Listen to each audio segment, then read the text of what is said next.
ದೇವರ ಅಸ್ತಿತ್ವ ಇಲ್ಲದ, ದೇವರ ಸಾನ್ನಿಧ್ಯ ಇಲ್ಲದ ವಸ್ತುವೇ ಪ್ರಪಂಚದಲ್ಲಿ ಇಲ್ಲದೇ ಇರುವಾಗ ಆ ಅನುಸಂಧಾನ ಮಾತ್ರ ಮನಸ್ಸಿಗೆ ಬಂದರೆ ವಿಶ್ವದಲ್ಲಿ ನಾವು ನೋಡಿದ್ದೆಲ್ಲ ದೇವರ ಪ್ರತಿಮೆ, ನಾವು ಓಡಾಡಿದ್ದೆಲ್ಲ ಭಗವಂತನ ಪ್ರದಕ್ಷಿಣೆಯಾಗತ್ತೆ. ಸರ್ವ ಒಂದಿಲ್ಲ ಒಂದು ಕಡೆಗೆ ನಾನು ಸುತ್ತುತ್ತಾನೇ ಇರ್ತೇನೆ. ಬಲಕ್ಕೆ ಇದ್ದ ವಸ್ತುವನ್ನು ಪ್ರದಕ್ಷಿಣೆ ಮಾಡಿದ ಹಾಗೆ ಸರ್ವ ಪದಾರ್ಥಗಳಲ್ಲಿ ದೇವರಿದ್ದಾನೆ ಎನ್ನುವ ಚಿಂತನ ನಮಗೆ ಎಷ್ಟು ದೊಡ್ಡ ಪುಣ್ಯವನ್ನು ಕೊಡುತ್ತದೆ ಅಂದರೆ, ನಾನು ನಡೆದಾಗೆಲ್ಲ ಪ್ರದಕ್ಷಿಣೆ ಆಗತ್ತೆ. ಯಾಕಂದ್ರೆ ನನ್ನ ಬಲಕ್ಕೆಲ್ಲ ದೇವರಿದ್ದಾನೆ. ಸರ್ವ ಇದ್ದದ್ದು ಎಡಕ್ಕೂ ಇದ್ದಾನೆ, ಆದರೆ ಬಲಭಾಗದಲ್ಲಿದ್ದ ಭಗವಂತನ ಅನಂತ ರೂಪಗಳ ಪ್ರದಕ್ಷಿಣೆಯಂತೂ ಆಯ್ತಲ್ಲ. ನಾನು ಮುಟ್ಟಿದ್ದೆಲ್ಲ ಪರಮಾತ್ಮನ ಪ್ರತಿಮೆಯನ್ನು ಮುಟ್ಟಿದಂತೆ ಆಗ್ತದೆ. ನಾನು ಯಾರ ಜೊತೆಗೆ ಮಾತಾಡ್ತೇನೆ ಅವರೊಳಗೂ ದೇವರಿದ್ದಾನೆ, ದೇವರ ಜೊತೆಗೆ ಮಾತನಾಡಿಸಿದ ಪುಣ್ಯ. ಒಬ್ಬರನ್ನು ಹೊಗಳಿದರೆ ದೇವರನ್ನೇ ಸ್ತೋತ್ರ ಮಾಡಿದ ಪುಣ್ಯ. ಬೈಯುವಾಗ ಮಾತ್ರ ದೇವರನ್ನು ಬೈದು ಅಂತ ಅನುಸಂಧಾನ ಮಾಡಿದರೆ ಪಾಪನೇ ಬರ್ತದೆ. ಮತ್ತೆ ಅದನ್ನು ಮಾಡಬೇಡಿ. ಬೈಯುವಾಗ ಅನುಸಂಧಾನ ಹೀಗೆ ಮಾಡಬೇಕು, ದೇವರನ್ನ ಬೈದೆ ಅಂತಲ್ಲ, ಬಯಸಿಕೊಳ್ಳುವಂತಹ ಏನು ತಪ್ಪುಗಳು, ಅಪರಾಧಗಳು, ದೋಷಗಳು ಈ ವ್ಯಕ್ತಿಯಲ್ಲಿವೆ, ಇವನ ಪೂರ್ವಜನ್ಮದ ದುಷ್ಕರ್ಮದಿಂದ ದೇವರು ಈ ದೋಷಗಳನ್ನ, ಅಪರಾಧಗಳನ್ನ ಇವನಲ್ಲಿ ಇಟ್ಟಿದ್ದಾನೆ ಅಂತ ತಿಳಿದು ಬೈದರೆ ಅದು ಇವನನ್ನ ಮಾತ್ರ ಬೈದ ಹಾಗೆ, ಇವನನ್ನ ಬೈಯುವುದು ದೇವರನ್ನು ಹೊಗಳಿದ ಹಾಗೇನೆ. ಅದು ಅವರವರ ಕರ್ಮದ ಪ್ರಕಾರ ಅವರವರಿಗೆ ಆ ಫಲಗಳನ್ನು ಕೊಡ್ತಾನೆ ಅಂತ ಅನುಸಂಧಾನ ಮಾಡಿದರೆ. ದೇವರು ಸರ್ವ, ಎಲ್ಲದರೊಳಗಿದ್ದಾನೆ, ಎಲ್ಲವನ್ನೂ ಮಾಡಿಸುವ ಅನ್ನುವ ಚಿಂತನೆ, ಇದು ನಮ್ಮ ಜೀವನದ ಎಲ್ಲ ಕಾರ್ಯಗಳೂ ಸಾಧನೆಯಾಗುವ ರೀತಿಯಲ್ಲಿ ಮಾಡುವಂತಹ ಚಿಂತನೆ. ಎಲ್ಲವೂ ಒಂದು ಅರ್ಥದೊಳಗೆ ಉಪಾಸನೆಯಾಗುವ ರೀತಿಯಲ್ಲಿ ಮಾಡುವಂತಹ ಚಿಂತನ. ಈ ಸರ್ವ ಎಂಬ ಚಿಂತನವನ್ನ ನಾವು ಮಾಡಬೇಕು ಅಂತ ಇದು ಭಗವದ್ಗೀತೆಯಲ್ಲಿ ಹೇಳಿದ್ದು. ಇದೇ ಭಗವದ್ಗೀತೆಗೆ ಭಾಷ್ಯ ಬರೆಯುವಾಗ ಆಚಾರ್ಯರು ಮತ್ತೊಂದು ಕಡೆಗೆ 7ನೇ ಅಧ್ಯಾಯದಲ್ಲಿ ಹೇಳುವಾಗ ದೇವರನ್ನ ಸರ್ವ ಅಂತ ಯಾಕೆ ಕರೀತಾರೆ ಅಂತ ಹೇಳ್ತಾರೆ. ಸ್ರಷ್ಟ ಪಾತಾಚ ಸಂಹರ್ತ ನಿಯಂತ ಚ ಪ್ರಕಾಶಿತ ಯತಃ ಸರ್ವಸ್ಯ ತೇನಾಹಂ ಸರ್ವೋಸ್ಮೀತ್ಯರ್ಷಿಭಿ ಸ್ಮೃತಃ. ಸರ್ವಶಬ್ದದ ವ್ಯಾಖ್ಯಾನವನ್ನು ಮಾಡ್ತಾರೆ ಆಚಾರ್ಯರು. ದೇವರನ್ನು ಸರ್ವ ಅಂತ ಕರೆಯುವುದು ಯಾಕೆ? ಬೇರೆ ಬೇರೆ ಕಾರಣಕ್ಕಾಗಿ. ಸ್ರಷ್ಟ ಪಾತಾಚ ಸಂಹರ್ತ, ಸೃಷ್ಟಿ ಮಾಡಿದ್ದಾನೆ ಜಗತ್ತನ್ನು. ಸರ್ವವನ್ನ ಸೃಷ್ಟಿ ಮಾಡಿದ್ದಕ್ಕೆ ಅವನನ್ನ ಸರ್ವ ಅಂತ ಕರೀತಾರೆ. ಯಾವ ವ್ಯಕ್ತಿ ಯಾವ ವಸ್ತುವಿನ ನಿರ್ಮಾಣವನ್ನು ಮಾಡ್ತಾನೆ, ವಿಶೇಷವಾಗಿ ಅದರ ಬಗ್ಗೆ ಅವನು ಪರಿಣತಿಯನ್ನು ಗಳಿಸಿ ಅತ್ಯುತ್ತಮವಾದ ರೀತಿಯಲ್ಲಿ ಪ್ರಾಡಕ್ಟ್ ಅನ್ನು ಮಾಡಿ ಜಗತ್ತಿನಲ್ಲಿ ಪ್ರಸಿದ್ಧನಾಗಿದ್ದಾನೆ, ಅವನ ಹೆಸರು ವೈಯಕ್ತಿಕವಾಗಿ ಗೊತ್ತಿಲ್ಲದೆ ಇದ್ದರೂ ಆ ಪ್ರಾಡಕ್ಟಿನ ಹೆಸರಿನಿಂದಲೇ ಅವನನ್ನು ಕರೀತಾರೆ. ಕಾರಣ ಅವನು ಆ ಔಷಧಿಯೂ ಅಲ್ಲ ಅಥವಾ ಆ ವಸ್ತುವೂ ಅಲ್ಲ, ಅದನ್ನು ನಿರ್ಮಾಣ ಮಾಡುವವ ಅನ್ನುವ ಅರ್ಥದಲ್ಲಿ.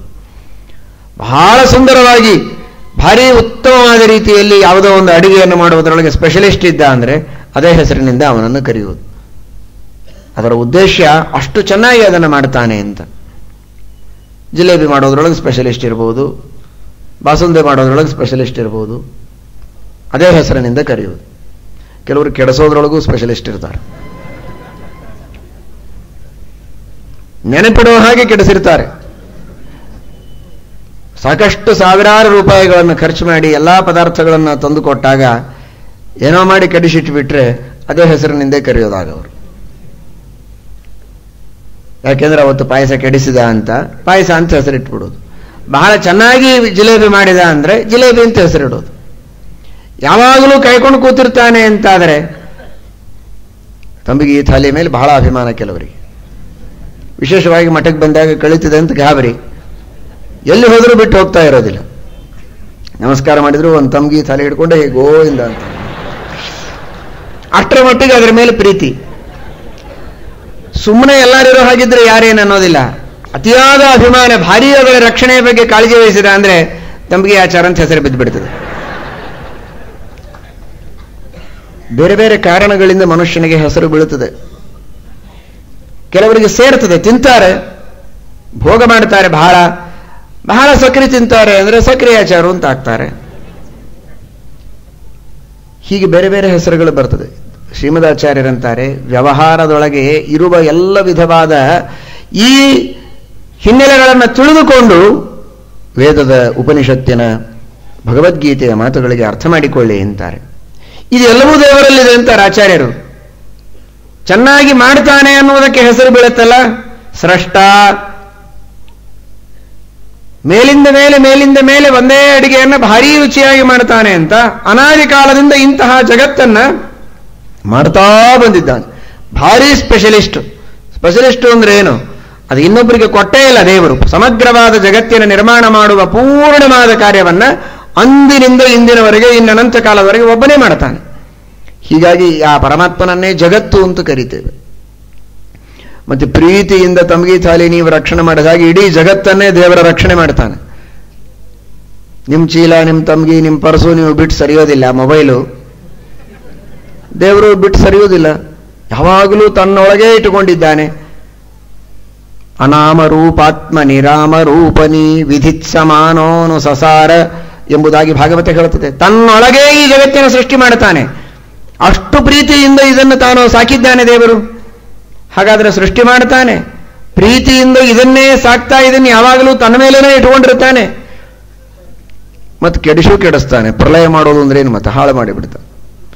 ಇದನ್ನು ಹಾಳು ಮಾಡ್ತಾನೆ ಅಂತೂ ಅವನಿಗೆ ಜಗತ್ತು ಅಂತ ಕರೆಯೋದು, ಇದನ್ನು ರಕ್ಷಣೆ ಮಾಡ್ತಾನೆ ಅಂತೂ ಅವನಿಗೆ ಜಗತ್ತು ಅಂತ ಕರೆಯುವುದು, ಸರ್ವ ಅಂತ ಕರೆಯುವುದು. ಸೃಷ್ಟಿ ಮಾಡ್ತಾನೆ ಎನ್ನುವುದಕ್ಕಾಗಿಯೂ ಸರ್ವ ಅಂತ ಕರೆಯುವುದು.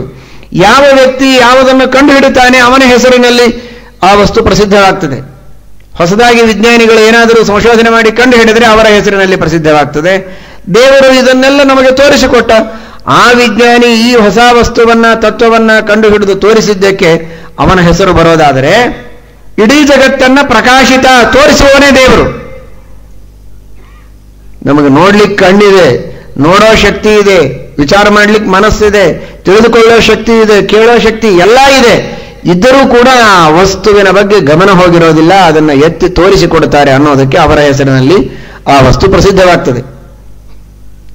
ಆದರೆ ಭಗವಂತ ಬರೀ ಇದ್ದ ವಸ್ತುವನ್ನು ನೋಡಿ ನೀವು ನೋಡ್ಕೊಳ್ಳಿ ಅಂತ ಅನ್ನೋದಿಲ್ಲ. ಎಲ್ಲೋ ಒಂದು ಕಡೆ ಪುಸ್ತಕದಲ್ಲಿ ಬರೀ ಬರೆದು ಇಡೋದಿಲ್ಲ. ನೋಡುವುದಕ್ಕೆ ಮನಸ್ಸು ಕೊಟ್ಟು, ಇಂದ್ರಿಯಗಳನ್ನು ಕೊಟ್ಟು, ವಸ್ತುವನ್ನು ನಮಗೆ ಸಿಗುವಂತೆ ಮಾಡಿ, ವಸ್ತುವನ್ನು ಹುಟ್ಟಿಸಿ ತೋರಿಸುವಂತಹ ಪ್ರಕಾಶಿತ ಇವನು. ಅಂದಮೇಲೆ ಎಷ್ಟು ಜೋರಾಗಿ ಅವನ ಹೆಸರನ್ನ ನಾವು ಅದಕ್ಕೆ ಕರೆಯಬೇಕು. ಈ ಅರ್ಥದೊಳಗೆ ನಿಯಂತಾಚ ಪ್ರಕಾಶಿತ ಯತಃ ಸರ್ವಸ್ಯ ತೇನಾಹಂ ಸರ್ವೋಸ್ಮಿ ತ್ರಿಷು ಸ್ಮೃತಃ. ಈ ಕಾರಣಕ್ಕಾಗಿ ನನ್ನನ್ನು ಸರ್ವ ಅಂತ ಕರೀತಾರೆ ಅಂತ ದೇವರೇ ಹೇಳಿಕೊಂಡಿದ್ದಾನೆ. ನಾನು ಸರ್ವ ಅಲ್ಲ, ಎಲ್ಲವೂ ನನ್ನ ಅಧೀನವಾದದ್ದರಿಂದ ನನ್ನನ್ನು ಸರ್ವ ಎಂಬುದಾಗಿ ಕರೆದಿದ್ದಾರೆ. ಈ ಅನುಸಂಧಾನವನ್ನು ಮಾಡಬೇಕು. ಸರ್ವಃ ಶರ್ವಃ ಶಿವಃ ಎಂಬುದಾಗಿ ಮಾಡುವಾಗ ಇದಕ್ಕಾಗಿ ದೇವರನ್ನು ಸರ್ವ ಅಂತ ಕರೀತಾರೆ. ಇನ್ನೊಂದು ಸರವ, ಆದ್ದರಿಂದ ಸರ್ವ. ರವ ಅಂದ್ರೆ ಶಬ್ದ. ಎಲ್ಲ ಶಬ್ದಗಳಿಂದಲೂ ಪರಮಾತ್ಮ ವಾಚ್ಯನಾಗಿದ್ದಾನೆ, ಪ್ರತಿಪಾದ್ಯನಾಗಿದ್ದಾನೆ. ಆದ್ದರಿಂದಲೂ ಅವನನ್ನ ಸರ್ವ ಎಂಬುದಾಗಿ ಹೇಳುತ್ತಾರೆ. ಎಲ್ಲಾ ಶಬ್ದಗಳು ದೇವರನ್ನೇ ಕೊಂಡಾಡುತ್ತವೆ, ಎಲ್ಲ ಶಬ್ದಗಳು ಭಗವಂತನ ಗುಣಗಳನ್ನೇ ಹೇಳುತ್ತವೆ. ಆದ್ದರಿಂದ ಅದು ಸರ್ವ ಅಂತ ದೇವರನ್ನು ಕರೆಯುವುದು. ಯಾವುದು ಬೇರೆ ಬೇರೆ ಪ್ರಾಣಿಯನ್ನ ಹೇಳುವ ಶಬ್ದ ಇರಬಹುದು, ಉಳಿದ ದೇವರನ್ನೇ ಹೇಳಿಕೊಡುವ ಶಬ್ದಗಳನ್ನು ಹೇಳಲೇಬೇಕಾಗಿಲ್ಲ, ಸಿದ್ಧ ಅದು. ರಾಮ, ಕೃಷ್ಣ, ವಿಷ್ಣು, ನಾರಾಯಣ, ಗೋವಿಂದ ಅಲ್ಲ. ಪಶು, ಪಕ್ಷಿ, ಪ್ರಾಣಿಗಳನ್ನು ತಿಳಿಸಿಕೊಡುವ ಶಬ್ದ, ಪಾತ್ರಗಳನ್ನು ಹೇಳುವ ಶಬ್ದ, ಎಲ್ಲಾ ತರಹದ ಶಬ್ದಗಳು ಕೂಡ ಎಲ್ಲ ಧರ್ಮ, ಎಲ್ಲ ಗುಣ, ಎಲ್ಲ ಕ್ರಿಯಾ ಎಲ್ಲವನ್ನೂ ಹೇಳುವ ಶಬ್ದಗಳು ಭಗವಂತನ ಮಹಿಮೆಯನ್ನ, ಅವನ ಗುಣಗಳನ್ನು ತಿಳಿಸ್ತವೆ. ಆದ್ದರಿಂದ ಅವನನ್ನು ಸರ್ವ ಎಂಬುದಾಗಿ ಕರೀತಾರೆ. ಬೆಕ್ಕಿಗೆ ಮಾರ್ಜಾರ ಅಂತ ಸಂಸ್ಕೃತದಲ್ಲಿ ಕರೆಯುವುದು. ಮಾರ್ಜಾರ ಅಂದ್ರೆ ಬೆಕ್ಕು. ಯಾಕೆ ಮಾರ್ಜಾರ ಅಂತ ದೇವರನ್ನು ಕರೀತಾರೆ? ಶ್ರೀಮದಾಚಾರ್ಯರು ಹೇಳ್ತಾರೆ ಇದನ್ನ. ಸಂಸ್ಕೃತದ ಭಾಷೆಯ ವೈಭವ ಎಷ್ಟು ಅದ್ಭುತ ಅಂತ ನಿನ್ನೆ ಹೇಳಿದೆ ನಾನು. ಮಾರ್ಜಾರ ಅಂತ ದೇವರನ್ನು ಕರೀತಾರೆ. ಯಾಕೆ ಮಾರ್ಜಾರ? ಹೌದಾ, ದೇವರನ್ನ ಸಾಮಾನ್ಯವಾಗಿ ಬೇರೆ ಯಾರಿಗಾರು ಕೇಳಿದ್ರೆ ಹೇಳಿಬಿಡ್ತಾರೆ, ಮಾರ್ಜಾರ ನೋಡ್ರಿ, ನಾವಿಟ್ಟ ಹಾಲು ಬೆಕ್ಕು ಕುಡಿದು ಹೋಗ್ತದೆ, ಮತ್ತೆ ನಮ್ಮ ಸಲುವಾಗಿ ಇಂತಂದು ಹಾಲು ಮತ್ತು ದೇವರಿಗೆ ಅಭಿಷೇಕ ಮಾಡಿದರೆ, ಮತ್ತೆ ನಮಗಿಟ್ಟ ಹಾಲು ಇನ್ನೊಬ್ರು ಯಾರಾದರೂ ಉಪಯೋಗಿಸಿದ್ರೆ ಅವರು ಬೆಕ್ಕಿನ ಕೆಲಸ ಮಾಡಿದಾಗ, ನಮ್ಮ ಸಲುವಾಗಿ ನಾವು ಹಾಲು ತಂದಿರ್ತೀವಿ, ಇವರು ಒಯ್ದು ದೇವರಿಗೆ ಅಭಿಷೇಕ ಮಾಡಿಬಿಡ್ತಾರೆ, ಅದಕ್ಕೆ ಕರಿತಿರ್ಬೇಕು ಮಾರ್ಜಾರ ಅಂತ. ನಮ್ಮ ಸಲುವಾಗಿ ತರೋದಲ್ಲ, ದೇವರ ಸಲುವಾಗಿಯೇ ತಂದದ್ದು, ನಾವೇ ಬೇಕು. ದೇವರಿಗೆ ಮೀಸಲಾದ ಹಾಲನ್ನ ಮೊದಲಿಗೆ ಚಹಾ ಕಾಫಿ ಮಾಡ್ಕೊಂಡು ಕುಡಿತಾರಲ್ಲ, ಅವರು ಬೇಕು, ದೇವರು ಬೇಕಲ್ಲ. ಹಾಗಾದ್ರೆ ದೇವರಿಗೆ ಮಾರ್ಜಾರ ಅಂತ ಕರೆಯುವುದು ಯಾಕೆ? ನಮಗೆ ಮೀಸಲಿಟ್ಟ ಹಾಲು ಅವನು ಕೊಡದದ್ದಕ್ಕಲ್ಲ. ಮಾರಯಿತ್ವ ಜರಯತಿ ಇತಿ ಮಾರ್ಜಾರ ಅಂತ ಶ್ರೀಮದಾಚಾರ್ಯರು ಹೇಳ್ತಾರೆ. ದೇವರು ಪ್ರಳಯ ಕಾಲದಲ್ಲಿ ಸಮಗ್ರವಾದ ಜಗತ್ತನ್ನ ಸಂಹಾರ ಮಾಡಿ, ಅರ್ಥಾತ್ ಎಲ್ಲರನ್ನೂ ತನ್ನ ಒಳಗೆ ಹಾಕಿಕೊಂಡು ಜೀರ್ಣ ಮಾಡಿಕೊಳ್ತಾನೆ. ಆದ್ದರಿಂದ ಮಾರ್ಜಾರ, ಮಾರಯಿತ್ವ ಹೊಡೆದು, ಜರಯತಿ ಅಂದ್ರೆ ಜೀರ್ಣ ಮಾಡಿಕೊಳ್ತಾನೆ. ಅದಕ್ಕಾಗಿ ಅವನಿಗೆ ಮಾರ್ಜಾರ ಅಂತ ಕರೀತಾರೆ. ಸಮಗ್ರವಾದ ಜಗತ್ತಿನ ಬರೀ ಇಲಿ ತಿಂದು ಕರಗಿಸಿಕೊಳ್ಳಬಹುದು. ಹಾಲು ಮೊಸರು ಕುಡಿತಿದೆ, ಇಲಿಗಳು ಸಿಕ್ಕರೆ ತಿಂದು ಹಾಕ್ತದೆ ಬೆಕ್ಕು. ಆದರೆ ವಿಶ್ವವನ್ನೇ ಭಕ್ಷಣ ಮಾಡಿ ಅದನ್ನು ಜೀರ್ಣ ಮಾಡಿಕೊಳ್ಳುವ ಮಹಾ ಸಾಮರ್ಥ್ಯ ದೇವರಲ್ಲಿದೆ ಅನ್ನುವುದಕ್ಕಾಗಿ ಅವನಿಗೆ ಮಾರ್ಜಾರ ಎಂಬುದಾಗಿ ಕರೀತಾರೆ. ಏನು ಯಂತ್ರ ಇಲ್ಲ ನೋಡಿ.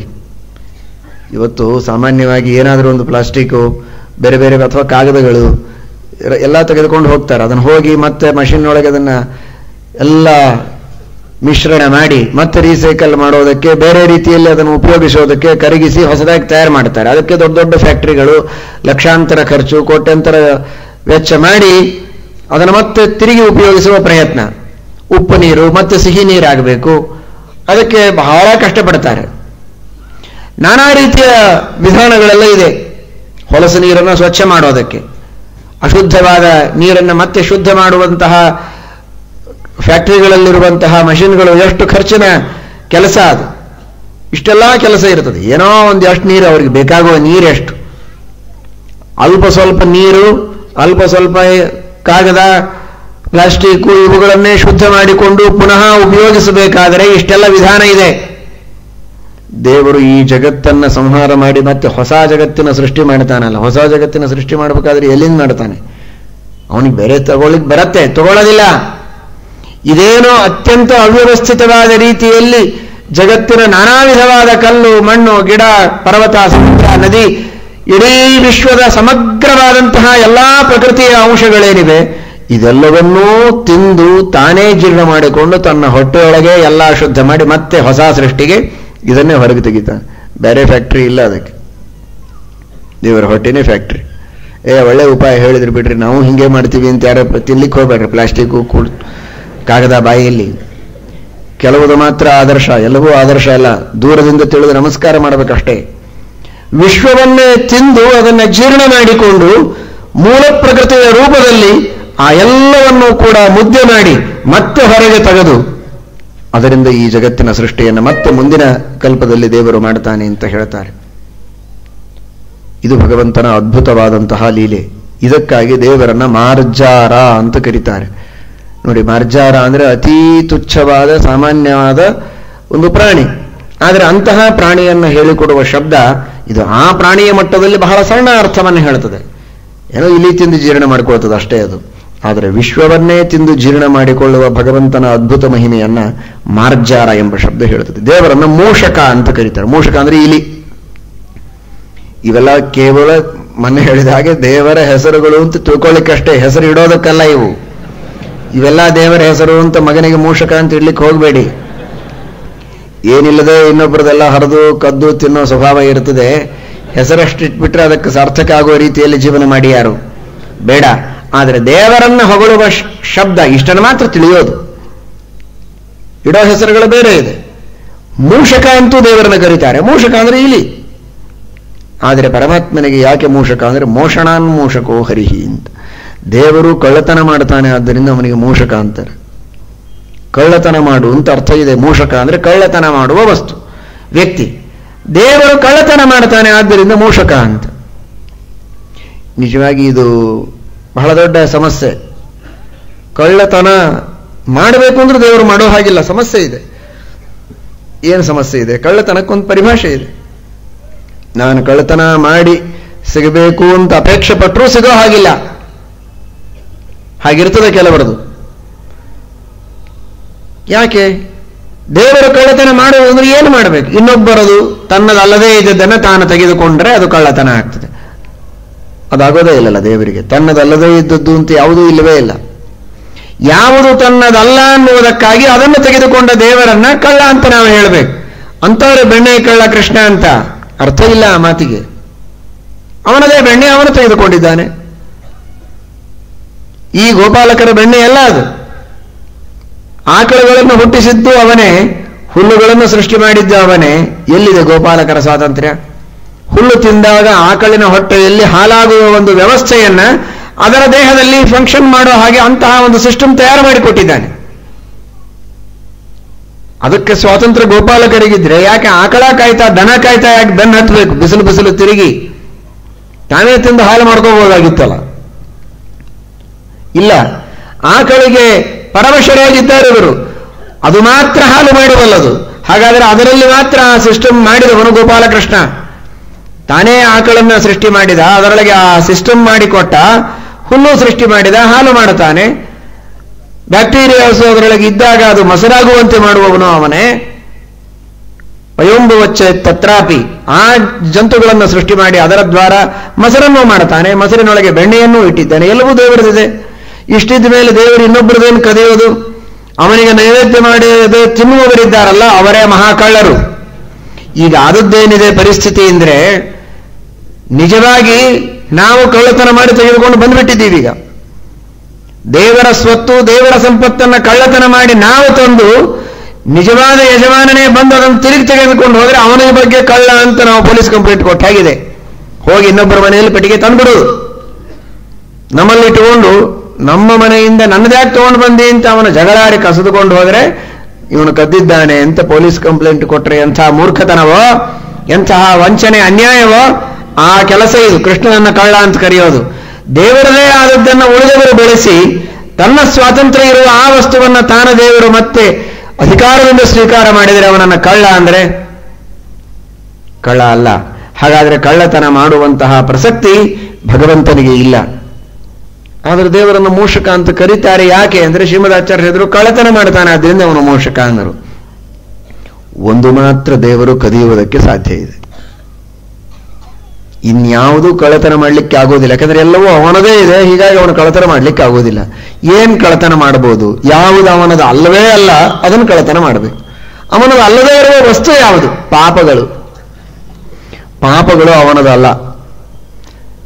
ಅವನದು ಅಲ್ಲದೇ ಇರುವ ಪಾಪಗಳನ್ನು, ಯಾಕಂದ್ರೆ ಪಾಪ ಇಲ್ಲ ದೇವರಿಗೆ, ಪುಣ್ಯ ಪಾಪ ವರ್ಜಿತ ಅವನು. ಪಾಪ ಇಲ್ಲದೆ ಇರುವ ಭಗವಂತ, ಅವನಲ್ಲಿ ಇಲ್ಲದೇ ಇರುವ ವಸ್ತು ಅಂದ್ರೆ ಪಾಪ. ನಾವು ನೀವುಗಳೆಲ್ಲ ಮಾಡಿದ ಪಾಪಗಳಿವೆ ಅಲ್ಲ, ಅವುಗಳನ್ನು ಮಾತ್ರ ಕಳ್ಳತನ ಮಾಡಲಿಕ್ಕೆ ಅವನಿಗೆ ಸಾಧ್ಯ ಇದೆ. ಆದ್ದರಿಂದ ಅವನಿಗೆ ಮೂಷಕ ಅಂತ. ಮೂಷಕ ಅಂದ್ರೆ ಬೆಣ್ಣಿ ಕದ್ದದ್ದಕ್ಕಲ್ಲ, ಲೋಕದೃಷ್ಟಿಯಲ್ಲಿ ಕದ್ದಿರಬಹುದು. ಆದರೆ ನಿಜವಾಗಿ ಪರಮಾತ್ಮ ಏನು ಕದ್ದ? ಆ ಪರಮಾತ್ಮನ ನಾಮಸ್ಮರಣವನ್ನ ನಾವು ನೀವುಗಳೆಲ್ಲ ಮಾಡಿದಾಗ, ವಿಷ್ಣು ಸಹಸ್ರನಾಮಗಳ ಪಠನ ಮಾಡಿದರೆ, ಅವನ ಶಾಸ್ತ್ರಗಳ ಶ್ರವಣ ಮಾಡಿದರೆ, ಮಹಿಮೆಯನ್ನು ಕೇಳಿದರೆ, ಯಜ್ಞಯಾಗಾದಿಗಳನ್ನು ಮಾಡಿದರೆ ನಾವು ಮಾಡಿದ ಪಾಪಗಳನ್ನು ಕದೀತಾನೆ. ಆದ್ದರಿಂದ ಅವನಿಗೆ ಮೂಷಕ ಅಂತ ಕರೆಯುವುದು, ಮೋಷಣನ್. ಇದನ್ನು ಶ್ರೀಮದಾಚಾರ್ಯರು ಕೃಷ್ಣಾಮೃತ ಮಹನ್ಯದಲ್ಲಿ ಹೇಳ್ತಾರೆ. ನಾರಾಯಣೋ ನಾಮ ನರೋ ನರಾಣಂ ಪ್ರಸಿದ್ಧ ಚೋರ ಕಥಿತ ಪೃಥಿವ್ಯಾಂ ಅನೇಕ ಜನ್ಮಾರ್ಜಿತ ಪಾಪ ಸಂಚಯಂ ಹರತ್ಯಶೇಷಂ ಸ್ಮೃತ ಮಾತ್ರ ಏವ ಅಂತಾರೆ. ಕೂಡಿಸಿಟ್ಟಿದ್ದಂತೆ. ಹೇಗೆ ಬಹಳ ದಿವಸದಿಂದ ನಾವು ಕೂಡಿಸಿ ಕೂಡಿಸಿ ಕೂಡಿಸಿ ಶ್ರಮಪಟ್ಟು ಗಳಿಸಿದ್ದನ್ನ, ದುಡ್ಡು ಬಂಗಾರ ಬೆಳ್ಳಿಯನ್ನ ಕದ್ರೆ ಅವನನ್ನ ಚೋರ ಅಂತೇವೆ. ಇವನು ನಾವು ಬಹಳ ಜನ್ಮಗಳಿಂದ, ಒಂದು ಜನ್ಮದೊಳಗೆ ದುಡ್ಡು ಕೂಡಿಡ್ತೀರಿ. ಪಾಪ ಎಷ್ಟು ಜನ್ಮಗಳಿಂದ ಕೂಡಿಟ್ಟಿದ್ದೇವೆ ಅಂದ್ರೆ ಎಷ್ಟೋ ಜನ್ಮಗಳಿಂದ ಕೂಡಿಟ್ಟದ್ದು. ಅನಂತ ಜನ್ಮಗಳಿಂದ ನಾವು ಕೂಡಿಟ್ಟಂತಹ ಪಾಪವನ್ನ ಸ್ಮರಣೆ ಮಾಡುವ ಮಾತ್ರದಿಂದ ಕಳ್ಳತನ ಮಾಡಿ ಅದನ್ನು ನಾಶ ಮಾಡಿಬಿಡ್ತಾನೆ. ಕಳ್ಳತನ ಯಾಕೆ ಕಾಣಿಸುವುದಿಲ್ಲ, ನಮಗೆ ಗೊತ್ತಾಗುವುದಿಲ್ಲ. ಈಗ ನೀವು ಶ್ರವಣ ಮಾಡ್ತಾ ಇದ್ದೀರಲ್ಲ ವಿಷ್ಣು ಸಹಸ್ರನಾಮವನ್ನು, ನಿತ್ಯದಲ್ಲಿ 3 ಸಲ ಪಾರಾಯಣ ಮಾಡ್ತಾ ಇದ್ದೀರೋ ಇಲ್ಲ? ಪ್ರಾಯ ಮಾಡ್ತೀರಿ ಅಂತ ತಿಳ್ಕೊಂಡಿದ್ದೇನೆ ಇಷ್ಟು ಒದರ್ಕೊಂಡದ್ದಕ್ಕೆ. ಅಷ್ಟು ಮಾಡಿದಾಗ ದೇವರು ತಪ್ಪದೇ ನಿಮ್ಮ ಪಾಪಗಳನ್ನು ಒಯ್ತಾ ಇದ್ದಾನೆ. ಆದರೆ ಯಾರಿಗಾದ್ರೂ ಕಾಣಿಸಿದೆಯಾ? ಪಾಪನೂ ಕಾಣಿಸಿಲ್ಲ, ಅವನು ಒಯ್ದದ್ದೂ ಕಾಣಿಸಿಲ್ಲ. ಮತ್ತೆ ಕಾಣಿಸದೆ ಒಯ್ಯುವವನಿಗೆ ಏನಂತ ಕರಿಬೇಕು? ಕಳ್ಳ ಅಂತ ಕರಿಬೇಕು. ನಮಗೆ ಗೊತ್ತಾಗದೆ ನಮ್ಮ ಸಂಗ್ರಹವನ್ನ ಪರಮಾತ್ಮ ಖಾಲಿ ಮಾಡ್ತಾನೆ. ಅನೇಕ ಜನ್ಮಗಳಿಂದ ನಾವು ಗಳಿಸಿಟ್ಟು ಏಕಾಂತದಲ್ಲಿ ಮುಚ್ಚಿಟ್ಟು ಯಾರಿಗೂ ಗೊತ್ತಾಗದಂತೆ ಭದ್ರವಾಗಿ ಇಟ್ಟುಕೊಂಡ ಪಾಪಗಳನ್ನು ಕೂಡ ದೇವರು ತನ್ನ ನಾಮಸ್ಮರಣೆ ಮಾಡುವುದರಿಂದ ಅಪಹಾರ ಮಾಡಿಕೊಂಡು ಹೋಗ್ತಾನೆ.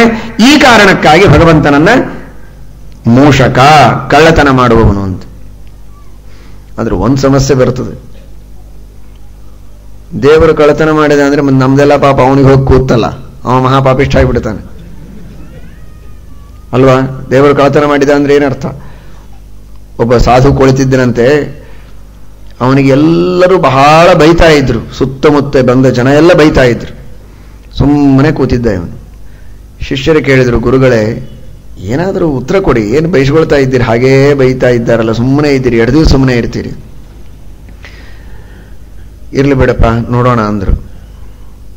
ಸರಿ, ಬಹಳ ಹೊತ್ತಾಯಿತು, ಗುರುಗಳಿಗೆ ಸೇವೆ ಮಾಡಬೇಕು ಅಂತ ಸಾಯಂಕಾಲ ಅವರದೆಲ್ಲ ಆನ್ಹಿಕ ಮುಗಿದ ಮೇಲೆ ಏನೋ ಒಂದು ಸ್ವಲ್ಪ ಹಾಲು ತೆಗೆದುಕೊಳ್ಳಿ ಅಂತ ತಂದು ಕೊಟ್ಟ ಶಿಷ್ಯ. ತಗೊಳ್ಳಿಲ್ಲ ಇವರು. ತಗೊಳ್ಳಿಲ್ಲ. ಏನು ಮಾಡಬೇಕು, ನೋಡೋ ಅಷ್ಟು ನೋಡದ, ಸಾಕಾಯಿತು, ಕೂಡದ, ಹೋಗ್ಬಿಟ್ಟ. ಏನು ಮಾಡಿದೆ ಅಂದರು. ಕೂಡದೆ. ಯಾಕೆ ನೀವು ತಗೊಳ್ಳಿಲ್ಲ, ನಾ ಏನು ಮಾಡಲಿ? ಅದನ್ನೇ ನಾನು ಹೇಳೋದು. ಅವನು ಬೈದಾಗ ನಾನು ಒಂದೂ ಉತ್ತರ ಕೊಡಲಿಲ್ಲ ಅಂದರೆ ಅವನ ಬೈಗಳೆಲ್ಲ ಯಾರ ಹತ್ರ ಉಳಿಯಿತು? ಅವನ ಹತ್ರನೇ ಉಳಿತು. ನೀನು ಹಾಲು ಕೊಡೋದಕ್ಕೆ ಬಂದಾಗ ನಾನು ಹಾಲು ತಗೊಳ್ಳಿಲ್ಲ, ನಿನ್ನ ಹತ್ರ ಉಳಿತು, ನೀನೇ ಕುಡಿದಿ, ನಿನ್ನದಾಯಿತು ಹಾಲು. ಅವನ ಬೈಗಳೆಲ್ಲ ನಾನು ಉತ್ತರ ಕೊಡೋದು ಅಂದ್ರೇನು? ನಾನು ಅಕ್ಸೆಪ್ಟ್ ಮಾಡಿ ಅದಕ್ಕೆ ರಿಪ್ಲೈ ಮಾಡಿದಾಗೆ. ನಾನು ಅಕ್ಸೆಪ್ಟೇ ಮಾಡದೆ ಇದ್ರೆ ಅದು ಎಲ್ಲಿ ಉಳಿತು? ಅವನ ಬೈಗಳು ಅವನ ಹತ್ರನೇ ಉಳಿತು. ನಾನು ಬೈಯೋ ಕೆಲಸನೇ ಇಲ್ಲ.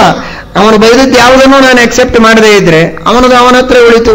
ಅವನೇ ತನ್ನನ್ನು ತಾನು ಬೈಕೊಂಡಾಗ ಆಯ್ತಲ್ಲ, ನಾನ್ಯಾಕೆ ಅದಕ್ಕೆ ಉತ್ತರ ಕೊಡಬೇಕು ಅಂತ. ಅಂದ್ರೆ ನಾವು ಅಕ್ಸೆಪ್ಟ್ ಮಾಡಲಿಲ್ಲ, ಇದರ ಅರ್ಥದ ಅಲ್ಲೇ ಉಳಿತು ಅಂತ. ಹಾಗೆ ದೇವರು ಪಾಪಗಳನ್ನೆಲ್ಲ ತನ್ನಲ್ಲಿ ಸ್ವೀಕಾರ ಮಾಡಿದ ಅಂದ್ರೆ ಅವನ ಹತ್ರ ಉಳಿದಾಗಾಯ್ತಲ್ಲ, ಮುಂದೇನು ಗತಿ? ಅದಕ್ಕೆ ಇದೇ ಇಲಿಯ ದೃಷ್ಟಾಂತವೇ ಉತ್ತರ ಅದಕ್ಕೆ. ಮೋಷಣಾನ್ ಮೂಷಕೋ ಹರಿಹಿ ಎಂದರು ಶ್ರೀಮದಾಚಾರ್ಯರು. ದೇವರು ಪಾಪಗಳನ್ನು ಕಳೀತಾನೆ. ಹೇಗೆ ಕದೀತಾನೆ ಅಂದರೆ ಇಲಿ ಹಾಗೆ ಕದೀತಾನೆ. ಇಲಿ ಏನು ಮಾಡ್ತದೆ?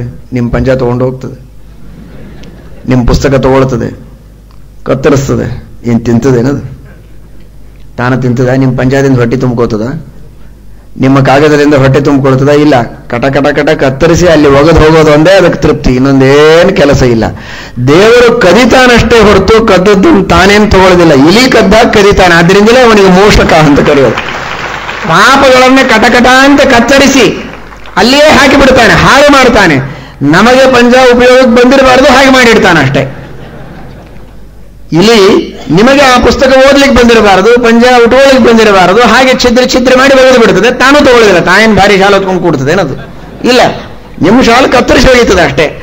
ದೇವರು ಕಳ್ಳತನ ಮಾಡ್ತಾನಷ್ಟೇ ಹೊರತು ಉಳಿದ ಕಳ್ಳರಂತೆ, ಇವತ್ತಿನ ಕಳ್ಳರಂತೆ ಕಳ್ಳತನ ಮಾಡುವುದಿಲ್ಲ. ಇಲಿಯಂತೆ ಕಳ್ಳತನ ಮಾಡ್ತಾನೆ. ಆದ್ದರಿಂದ ಅವನಿಗೆ ಮೂಷಕ ಅಂತ ಕರೆಯುವುದು. ಮೋಷಣ ಮೂಷಕೋ ಹರಿಹಿ.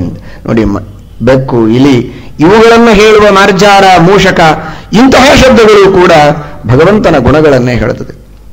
ಸಂಸಾರದಿಂದ ನಮ್ಮನ್ನು ದಾಟಿಸ್ತಾನೆ. ತಾರಣಾತ್ರಣಂ, ತೃಣ ಅಂದ್ರೆ ಹುಲ್ಲು ಅಂತ ಅರ್ಥ ಇದೆ. ತಾರಣಾತ್ರಣಂ, ಸಂಸಾರದಿಂದಲೇ ನಮ್ಮನ್ನು ದಾಟಿಸ್ತಾನೆ, ತಾರಣ ಮಾಡಿಸ್ತಾನೆ. ಆದ್ದರಿಂದ ಅವನಿಗೆ ತೃಣ ಎಂಬುದಾಗಿ ಕರೀತಾರೆ. ಹೀಗೆ ಒಂದು ಹುಲ್ಲು ಕಡ್ಡಿಯನ್ನು ಆರಂಭ ಮಾಡಿಕೊಂಡು ಪ್ರಕೃತಿ ಎಂಬ ಶಬ್ದದವರೆಗೆ ಪ್ರಕೃತಿ ತತ್ವವನ್ನು ಹೇಳಿಕೊಡುವ ಸಕಲ ಶಬ್ದಗಳು ಕೂಡ ಆ ಭಗವಂತನ ಮಹಿಮೆಯನ್ನ ಹೇಳಿಕೊಡುತ್ತದೆ.